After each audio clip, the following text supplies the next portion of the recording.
بسم اللہ الرحمن الرحیم۔ فرمان مصطفیٰ صلی اللہ تعالی علیہ وآلہ وسلم جو صبح و شام مجھ پر تین بار درود شریف پڑھے گا، اللہ پاک بروز قیامت سے میری شفاعت پہنچ کے رہے گی۔ صلو علی الحبیب محمد۔ پانی کو دائیں ہاتھ سے بیٹھ کر دیکھ کر بسم اللہ شریف پڑھ کر 3 سانس میں پینا۔ سنت مبارکہ راشد عطاری نیو روحانی علاج لے کر پیش خدمت ہے۔ کہتے ہیں جنات سے بچنے کے حوالے سے، ٹھیک ہے، یا ڈرونے خواب آتے ہوں، اچھے خواب نہ آتے ہوں، نیند نہ آتی ہو، ٹھیک ہے، کوئی آپ پر جادو کیا گیا ہو، ٹھیک ہے، کوئی بندش ہو، کوئی بھی ایسا مسئلہ ہے نا، تو کوشش کریں یہ عمل کریں۔ اور یہ سنت مبارکہ بھی ہے، نبی پاک صلی اللہ تعالی علیہ وآلہ وسلم سے ثابت بھی ہے۔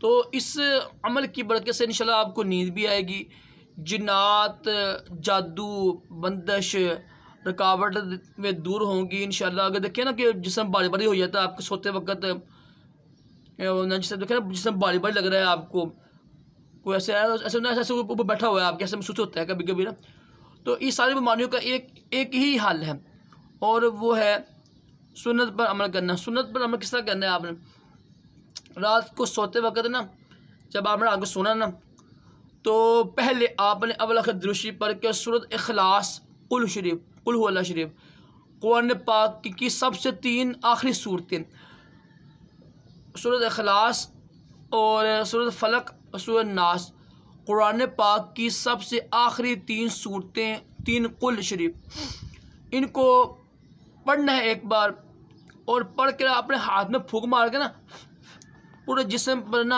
پھیر لیں، سنت کی نیت سے بھی اور اس عمل کی نیت سے بھی، اور پھر دوبارہ کریں یہ عمل ایسے ہی۔ پہلے سورۃ اخلاص پڑھیں، سورۃ فلق پڑھیں، سورۃ ناس پڑھ کے پورے جسم میں پھیر لیں، 3 بار یہ عمل کیجیے گا۔ یہ عمل ہمیشہ زندگی بھر کا معمول بنا لیں، انشاءاللہ بے خوابی دور ہوگی، برے خواب نہیں آئیں گے۔ اگر آپ محسوس کرتے ہیں نا کوئی جسم بھاری ہو رہا ہے، کوئی میرا وزن ڈال رہا ہے اوپر، گھبراہٹ ہو رہی ہو نا، جادو ہو، بندش ہو، ان سب کے لیے یہ بہترین عمل ہے، حدیث پاک سے ثابت ہے۔ تمام میرے بھائی میری بہنیں لازمی کیجیے گا، انشاءاللہ اس کی برکت سے خواب آپ کو ڈرانے نہیں آئیں گے۔ جو خواتین حاملہ ہوتی ہیں نا، ان کو عجیب و غریب خواب آ جاتے ہیں، اور تو وہ بھی کر سکتی ہیں، ٹھیک ہے۔ تو جب آپ ناپاک ہوگی نا، جب آپ ایام آپ کے ہوں گے، تب یہ صورتیں پڑھنا قرآن پاک کی یہ جائز نہیں ہے۔ ناپاکی کی حالت میں قرآن پاک، چاہے مرد پر غسل فرض ہو تو وہ بھی، اس پہ بھی حرام ہے، زبانی پڑھنا بھی حرام ہے قرآن پاک کی تلاوت، اور دیکھ کر بھی پڑھنا، چھونا بھی حرام ہے۔ ہاں اگر بے وضو ہے نا، وضو نہیں ہے، تو زبانی پڑھنا عورت کے لیے بھی جائز ہے اور مرد کے لیے بھی جائز ہے، لیکن چھونا وہ بہرحال حرام رہے گا۔ بہتر یہ کہ وضو کر کے ہی زبانی پڑھا جائے تاکہ برکتیں حاصل ہوں۔